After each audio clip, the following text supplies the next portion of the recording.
तो आज स्टार्ट करते हैं जी। हमारा 10th लेक्चर है। तो आज जो हमारा लेक्चर होगा वो होगा सोर्सिंग के ऊपर। ठीक है, प्रोडक्ट सोर्सिंग। देखिए, मैं दोबारा से रिवाइज कर देता हूँ। सबसे पहले हम लोगों ने जो जो लेक्चर्स दिए, वो पहला लेक्चर था इंट्रोडक्शन का। फिर उसके बाद हमारा how to create Amazon seller central था, लेकिन उससे पहले मार्केट प्लेसेस थी उससे पहले। फिर हम लोगों ने प्रोडक्ट रिसर्च सीखी कि कैसे करते हैं प्रोडक्ट रिसर्च। फिर उसके बाद हम लोगों ने एड प्रोडक्ट जो है वो ऑन सेलर सेंट्रल वो पढ़ा किस तरह से, और देखा भी और प्रैक्टिकल भी किया उसके ऊपर किस तरह से हम लोग ऐड करते हैं प्रोडक्ट्स। उसके बाद हम लोगों ने जो अब वो कल वाला लेक्चर कौन सा था हमारा? नहीं, शिपिंग प्लान था। कल वाला जो लेक्चर था वो हमारा था शिपिंग प्लान के ऊपर कि प्रोडक्ट रिसर्च के बाद प्रोडक्ट सोर्सिंग होती है, लेकिन वो मैंने आज के ऊपर मैंने छोड़ा था। मैंने कहा आज मैं आपको बताऊंगा, ठीक है। फिर उसके बाद ऐड प्रोडक्ट करके फिर जो स्टॉक मंगवाया जाता है अमेजोन के सेलर सेंटर के अंदर, वो कैसे मंगवाया जाता है वो हम लोगों ने कल के लेक्चर में देखा। तो आज का लेक्चर हमारा सोर्सिंग के ऊपर है। लेकिन सोर्सिंग क्या चीज होती है? फॉर एग्जाम्पल एक प्रोडक्ट रिसर्च हम लोगों ने किया ना, ठीक है। प्रोडक्ट रिसर्च करने के बाद हमें एक यूनिक प्रोडक्ट मिल गया। अब यूनिक प्रोडक्ट से मुराद के ऐसी प्रोडक्ट जिसके अंदर हमें प्रॉफिट भी मिल रहा है, ठीक है, सेल करने के बाद। मीन हम लोगों ने वो प्रोडक्ट बाय की है चाइना से या कहीं से भी, ठीक है। अब उसको बाय करने के बाद जो जो शिपिंग कॉस्ट वगैरह पड़ी है हमें।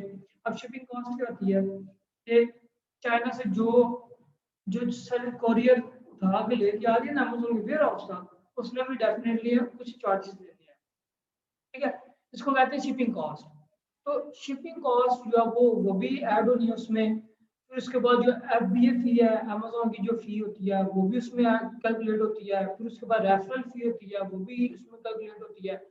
तो सारी जितनी भी पैसे होती हैं या कॉस्ट होती है जितनी भी, वो सारी ऐड करके जो प्रॉफिट हमें बनता है ना, अगर तो वो किसी प्रोडक्ट में हमें अच्छा मिल रहा है तो फिर हम लोग वो प्रोडक्ट लॉन्च करते हैं, ठीक है। तो आए अब देखते हैं कि सोर्सिंग किस तरह से होती है। सबसे पहले फॉर एग्जांपल हम लोग ज्यादातर जो है वो सोर्सिंग करते हैं अलीबाबा के ऊपर से, ठीक है, alibaba.com से। तो आप लोगों ने alibaba.com के ऊपर चले जाना है। अब जो भी प्रोडक्ट फॉर एग्जांपल हम लोगों ने ढूंढी है, टॉयलेट ब्रश हम लोगों ने महमूद सोर्सिंग कर ली थी, ठीक है। तो इधर लिख लेते हैं टॉयलेट ब्रश, ठीक है। इसको सर्च किया।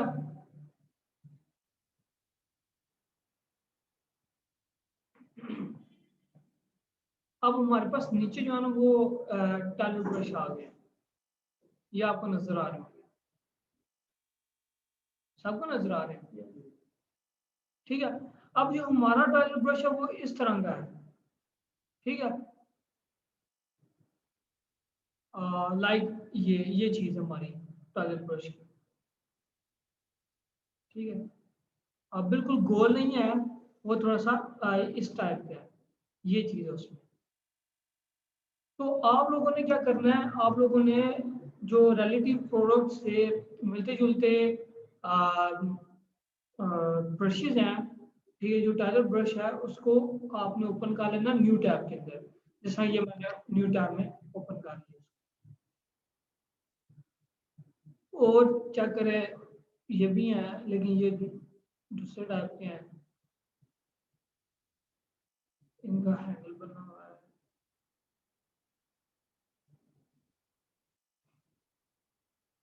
और ये गोल आ गए, गोल नहीं हमें चाहिए, इस टाइप के भी हैं और ये भी है, ठीक है जी। तो इस तरह आपने जो वो जो टैब में ओपन कर लेने सारे जितने भी जो भी आपको मिल रहे हैं।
तो ये मैंने ऊपर जो है वो न्यू टैब में ओपन कर दी है कुछ सप्लायर। अब इनमें क्या चीज देखनी है और आप किस तरह से ये गेस कर सकते हैं कि आपकी जो क्वालिटी है प्रोडक्ट की वो बहुत अच्छी है। नंबर एक, आपने सबसे पहले इनको कांटेक्ट करना है अलीबाबा के ऊपर, ठीक है। इनको सप्लायर को जो है वो चैट बॉक्स पे लेके जाए, चैट बॉक्स के अंदर इनसे पूरी डिटेल ले लें कि आपकी प्राइस कितनी है, ठीक है, यूनिट प्राइस कितनी है, उसके बाद शिपिंग कॉस्ट कितनी है। शिपिंग कॉस्ट में वो आपसे वेयर हाउस पूछेगा कि आपका वेयर हाउस कहाँ पे भेजना है, आपने एड्रेस क्या है, ठीक है। अब वो एड्रेस आपको कहाँ से मिलेगा, वो एड्रेस आपको जब आप शिपिंग प्लान क्रिएट करेंगे, कल मैंने आपको बताया था लेबल्स के ऊपर जो हमें शिपिंग एड्रेस मिलता है, तो वो अमेजोन हमें अलॉट करता है, ठीक है, अमेजोन हमें वो प्रोवाइड करता है। तो वो हम शिपिंग प्लान पहले नहीं क्रिएट कर देंगे, पहले उन्हें बताएंगे कि भाई ये एड्रेस है, इस एड्रेस पे हमें स्टॉक चाहिए, ठीक है। फिर आपने उनसे पूछ लेना है कि इस प्रोडक्ट की डायमेंशन कितनी है, ठीक है, डायमेंशन कितनी और साइज कितना है। देखिए अगर आप अमेजोन की एक पॉलिसी है, वो पॉलिसी क्या है, अमेजोन की स्पेसिफिक डायमेंशन है, स्टैंडर्ड साइज है अमेजोन का, वो स्टैंडर्ड साइज है 18 इंचेस लेंथ, 14 इंचेस विड्थ और जो वो 8 इंचेस जो है वो हाइट है उसकी, ठीक है। अगर इससे ज्यादा आपकी डायमेंशन होगी ना तो अमेजोन आपसे एक्स्ट्रा चार्जेस पे करेगा, ठीक है, समझा रही इस चीज की। तो आपने कोशिश करनी है कि आपकी जो भी प्रोडक्ट्स हैं, बेशक ये टॉयलेट ब्रश वगैरह है या दूसरी कोई भी चीज है या फ्रेम वगैरह है या कुछ भी है, वो आपकी स्टैंडर्ड साइज के अंदर अंदर हो, ठीक है। प्लस उसका वेट जो है वो 1 से 2 पाउंड के दरमियान में हो या कम हो, 2 पाउंड से कम होना चाहिए आपका वेट, ठीक है। अगर इससे ज्यादा वेट होगा तो फिर भी अमेजोन आपसे चार्जेस पे करेगा, एक्स्ट्रा चार्जेस पे करेगा, ठीक हो गया। फिर उसमें आपका जो प्रॉफिट मार्जिन है वो आप फिर नुकसान में जाते हैं। ये सारी चीजें आपने बड़े ध्यान में रखनी है। नंबर 2, आप जब भी सप्लायर को ओपन करेंगे, फॉर एग्जांपल ये आप सप्लायर के पेज पे आ गए हैं, ये उसकी लिखा हुआ है, इधर गया, ये नीचे उसकी कंपनी का नाम लिखा हुआ है, ठीक है। नीचे उसको 6 साल हो गए इस मार्केट के अंदर काम करते हुए, ये नजर आ रहा है आपको, 6 साल हो गए। प्लस उसका रिस्पांस रेट जो है वो 93.9% है। तो ये आपने देखना है कि इनका रिस्पांस रेट 95 प्लस होना चाहिए, 95% से प्लस होना चाहिए। और इसने 168 ट्रांजैक्शंस की हैं, ठीक है, इसने ट्रांजैक्शन जो की है ना वो 168 से प्लस की हैं। तो आपने देखना है कि भाई ट्रांजैक्शन जिसकी ज्यादा है ना उससे आप स्टॉक उठाएं, क्योंकि वो उनकी फैक्ट्री इसका मतलब रनिंग में है और वो अपना स्टॉक ज्यादा निकाल रहे हैं और वो आपको टाइम भी ज्यादा देंगे, समझा दिया इसकी। प्लस ये आपका यहाँ पे बैच लगा हुआ है, यहाँ पे रेटिंग के साथ ही डायमंड होते हैं, 1 डायमंड, 2 डायमंड, 3 डायमंड, इस तरह करके। अगर तो आपको डायमंड मिल रहे हैं इधर 3 प्लस डायमंड इसके होने चाहिए, ठीक है, तो वो आपने सप्लायर उठा लेना है। हाँ, इसका डायमंड नहीं आना, इसको छोड़ दें, इसका मतलब है इसकी कुछ मसला है, रेटिंग भी इसकी है ठीक है, लेकिन जो है वो डायमंड वगैरह नहीं है इसके। और मार्केट में इसको 6 साल हुए हैं अभी, कुछ सप्लायर हो गए जिनको 12 13 साल भी हो गए होंगे। अब ये देखिए ये इसको 2 साल हो गए, ठीक है, और इसने 175 ट्रांजैक्शन की है। इसका मतलब है इसकी ट्रांजैक्शन ज्यादा है लेकिन इसका रिस्पॉन्स रेट कम है, 70% इसका रिस्पॉन्स रेट है। और जो तीसरा सप्लायर उसने सिर्फ 21 की है, इसका मतलब है इसकी क्वालिटी बड़ी बकवास ही है, 4.7 रेटिंग इसको मिली हुई है, ठीक है। तो आप इसको छोड़ दें, ये आपको उठाने की जरूरत नहीं है। और मार्केट में इसको 3 साल हो गए, 3 साल में इसने सिर्फ 21 ट्रांजैक्शन की।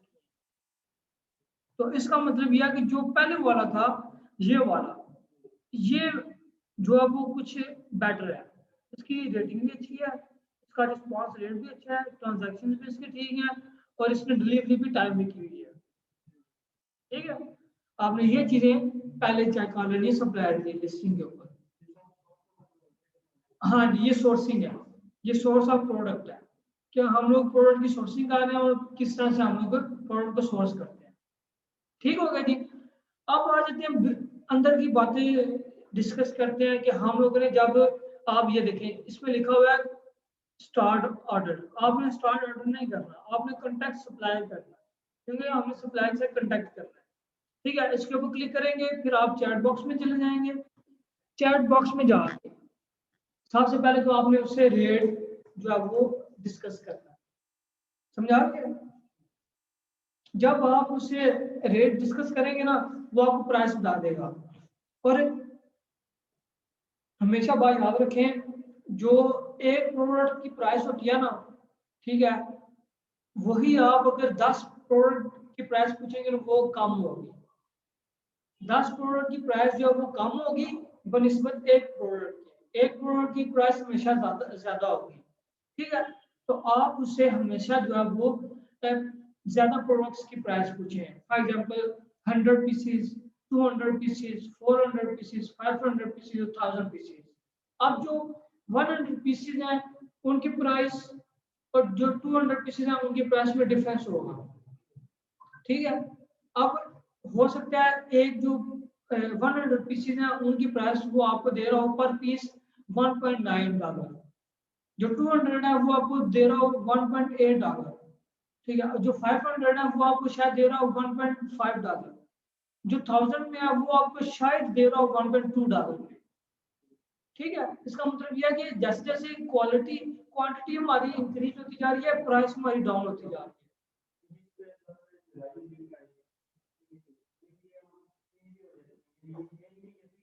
जी जी, ये फिक्स नहीं है, ये जस्ट एस्टिमेट उन्होंने बताया कि इस प्राइस में आपको मिल जाएगी। ठीक है, लेकिन जब आप उनसे डिस्कशन करेंगे ना, बार्गेनिंग करेंगे, फिर आपको जो है अच्छी।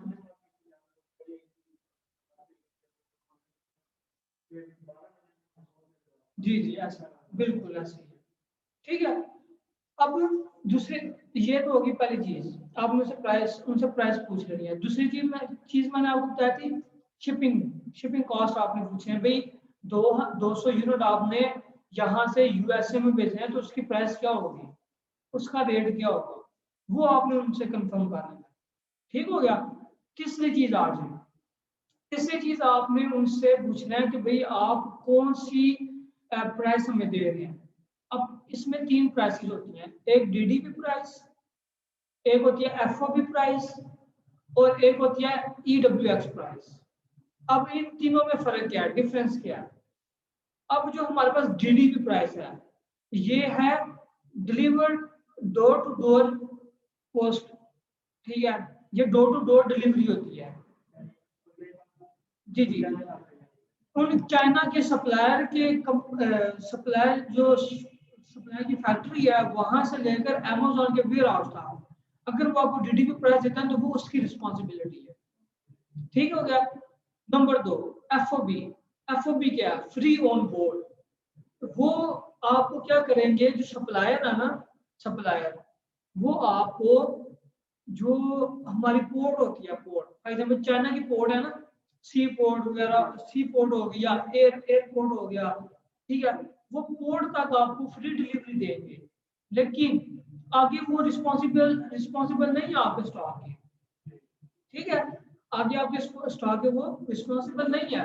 अब आपने क्या करना है, आपने अपना एक एजेंट हायर करना है जो आपका स्टॉक पोर्ट से उठा के तो अमेजोन के वेयर हाउस तक छोड़ के जाए। इसका मतलब यह कि आपको वो नुकसान में है।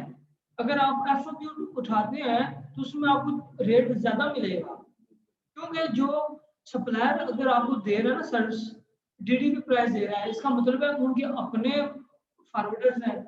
ठीक है, वो अपने फॉरवर्डर्स को कम पैसे रेट दे के भी आपका स्टॉक भिजवा सकते हैं। उनको मसला नहीं है, क्योंकि उनका डेली का काम है, उनका मंथ में 4 बार 5 बार स्टॉक जाता है उनका, ये 10 बार भी जाता होगा। जी जी, बिल्कुल। ठीक है, तो उसके जो चार्जेस है कुछ ज्यादा लगते हैं। एक होती है ईडब्ल्यूएक्स प्राइस, ये बहुत घटिया होती है। ये आपको ईडब्ल्यूएक्स अगर कोई दे रहा हो ना प्राइस, तो आप उसे कभी भी ना लें। क्यों, इसकी वजह क्या है कि वो आपको लारे में रखते हैं।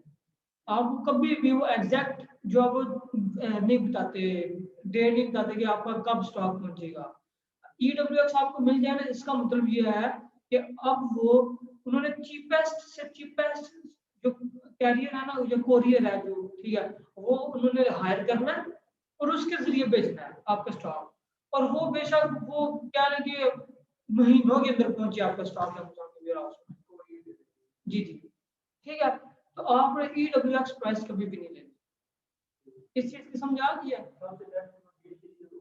DDP सबसे बेस्ट DDP है, ठीक है। हाँ, अगर दूसरा ऑप्शन ये है कि अगर आपके पास फ्राइट है, ठीक है, चाइना के अंदर, या आप किसी फ्राइट को जानते हो या फॉरवर्डर को जानते हो, ठीक है, तो आप फिर उससे FOB प्राइस ले लें, ठीक है, क्योंकि कभी कभी जो फॉरवर्डर्स हैं वो कम रेट भी आपको दे देते हैं, कम प्राइस भी आपको दे देते हैं।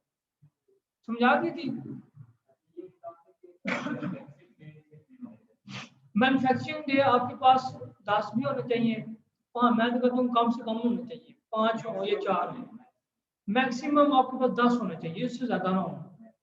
जी, क्योंकि उसमें क्या होता है कि जब देखें हम लोग ने प्रोडक्ट रिसर्च की है, ठीक है, प्रोडक्ट रिसर्च करके अब हम लोग क्या कर रहे हैं, अब डेफिनेटली अब जो प्रोडक्ट रिसर्च किया वो हमने एक माह के हिसाब से किया है। अब फॉर एग्जाम्पल आज किया है ना, तो कल जिस जो उस प्रोडक्ट का जो वो कंपटीशन इंक्रीज हो जाए, तो एक माह में उसका कंपटीशन कहाँ चला जाएगा। तो आपको आपकी कोशिश ये होनी चाहिए, अगर आपने प्रोडक्ट रिसर्च कर लिया तो आप उसको जल्द से जल्द जो है वो अमेज़न के वेयरहाउस में भेज दें, ताकि आप उसको सेल करने के काबिल हो जाए। जी जी, नहीं, इसके वेयर हाउसेस भी जिन जिन मार्केट्स के अंदर अमेज़न है उनके अंदर है। हाँ,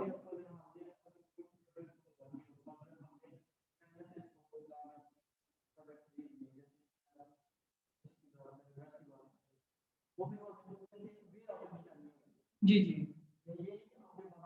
नहीं नहीं अपने, हाँ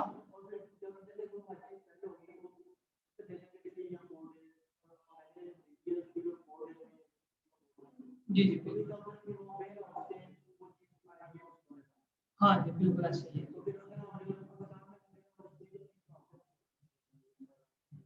देखिए पाकिस्तान, अब मैंने आपको बताया ना, आपके पास USA का अकाउंट है या क्लाइंट है, ठीक है, इसका मतलब आप USA में सेल कर रहे हैं, तो आपने पाकिस्तान में क्या करनी है चीज पे, आप चाइना से फिर US में भेजेंगे ना उधर। अमेजोन, मैंने आपको क्या बोला, जब आप सेलर सेंटर से शिपिंग प्लान क्रिएट करेंगे ना, तो अमेजोन आपको अपने वेयर हाउस का एड्रेस देगा, फिर आपने उस एड्रेस में आपने वो लेबल्स वगैरह चाइना को उसमें सप्लायर को दे देने हैं चाइना में, वो पैच करेगा, प्रिंट आउट निकाल के पैच करके लेबल्स वो उस एड्रेस पे जो अमेजोन ने आपको अपने वेयर हाउस का एड्रेस दिया उस एड्रेस में पोस्ट करेगा। जी जी,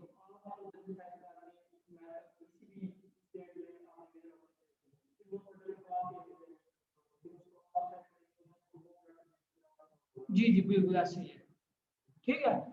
मैं करूंगा, अगर फॉर एग्जाम्पल मेरा अपना अकाउंट है, मैं करूंगा मुझे प्रॉफिट मिलेगा, अगर मैं क्लाइंट गया तो क्लाइंट को प्रॉफिट मिलेगा। जी जी, समझा इस चीज की। जी जी, नहीं नहीं नहीं, आपने क्या करना है, पहले लिस्टिंग क्रिएट कर लेनी है अपने सर्च सेंटर में, फिर आपने सोर्सिंग शुरू करनी है, ठीक है। हाँ जी जी बिल्कुल, जी जी बिल्कुल,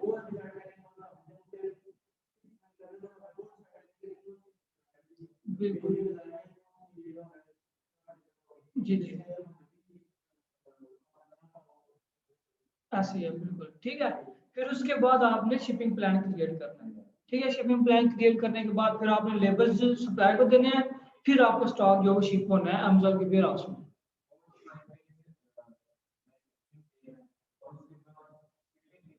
अगर बाय एयर है तो फिर 15 डेज, अगर बाय शिप है तो फिर 35 डेज के मिल जाते हैं आप। इससे ज्यादा, हाँ इसमें लॉन्च हो गई हुई है, हाँ इसमें फिर आप सेल करना शुरू कर देंगे, वो डिफरेंट स्ट्रैटेजी है वो मैं आपको बाद में। जी जी, नहीं नहीं, अभी अभी आप सोर्सिंग कर रहे हैं ना, तो इसलिए आपका पीछे जो कंसेप्ट है वो क्लियर नहीं है। जैसे जैसे आप मेरी वीडियोस या जो लेक्चर्स मैंने डाउनलोड रिकॉर्ड किए हुए हैं वो मैं आपको दूंगा ना, तो फिर आपको अच्छे तरीके से पता चल जाएगा कि क्या क्या चीजें हैं और किस तरह से हो रही हैं। ठीक है, तो ये चीजें थी जी, ये आपकी सोर्सिंग है। ठीक है, सोर्सिंग इस तरीके से होती है। और आप फिर एक चीज और मैं आपको बता दूं, मैं दो चीजें रह गई मुझे। नंबर एक, जब आप उससे प्राइस वगैरह ले लेते हैं, शिपिंग कॉस्ट वगैरह ले लेते हैं, ठीक है, उसको आप अपना एड्रेस वगैरह दे देते हैं, फिर आप उससे बार्गेनिंग करते हैं। आप प्राइस लेने के बाद बार्गेनिंग उससे करें कि भाई आपने ये हमें प्राइस दिया, हमने पहले इसके अंदर कमी नहीं करवाई या हमने प्राइस कम नहीं करवाई, तो आप इसकी प्राइस कम करें काइंडली। ठीक है, क्योंकि ये आपकी प्राइस बहुत ज्यादा है, तो वो फिर आपको जो है वो बार्गेनिंग करके प्राइस कम करके फिर रेट बताएगा। प्लस आपने उससे जो लोगो वगैरह जो आपने पैच करवाने आइटम के ऊपर, उसकी कॉस्ट भी पूछ लेनी है। डेफिनेटली आप जब सेल सेंटर के अंदर अपना सेल करोगे तो अपने लोग ब्रांड नेम के साथ करोगे ना सेल उस चीज को, तो वो ब्रांड नेम के आपने लोगो उसको सेंड करने हैं और आपने बोला कि ये पैच करने हैं हमारे प्रोडक्ट के ऊपर, आइटम के ऊपर। तो अब हमें जब वो इसकी चार्जेस भी बताओगे, जो ये जो आप पैच कर रहे हो लोगो इनके ऊपर, उसकी कॉस्ट क्या होगी, वो $100 से ज्यादा नहीं होनी चाहिए। जी जी, ऑल ओवर, ठीक है। प्लस आपने उसे पैकेजिंग का भी पूछना है कि अ, आपने उससे फिर प्राइस का भी पूछना है और उसका पैकेजिंग का भी पूछना है कि पैकेज किस तरह की होनी चाहिए, पैकेजिंग किस तरह की होनी चाहिए। एक यूनिक पैकेजिंग होनी चाहिए उसके ऊपर, ताकि बंदे को खोलते हुए भी मजा आए, नई चीज है, नई चीज अगर कस्टमर बाय करे वो ओपन करे। फॉर एग्जांपल अभी एग्जांपल आपके सामने है कि आप न्यू फोन लेते हैं, ठीक है, तो आप दुकानदार को क्या कहते हैं, पिन पैक दो जी, डब्बा पैक, ताकि आपको जो उसके ऊपर स्टिकर लगे होते हैं वो भी उतारने में मजा आए। ठीक है, आप फिर उसके ऊपर कवरिंग करो, फिर सारा कुछ करो, उसको डब्बे से निकालो, क्योंकि नई नई चीज होती है, उसका एक क्रेज ही अलग से होता है उसको ओपन करने का। तो कस्टमर उससे भी बड़े सेटिस्फाई होते हैं। ठीक है, जो पैकेजिंग होती है, जो अच्छी पैकेजिंग होती है, कस्टमर उससे बहुत ज्यादा सेटिस्फाई होते हैं। तो आपने पैकेजिंग अच्छे तरीके से करवानी। ठीक हो गया जी, ये सारी चीजें आपने माइंड में रखनी है, ये सोर्सिंग में काम आती है। तो नेक्स्ट टाइम आपने सोर्सिंग इसी तरीके से करनी है। ठीक है जी।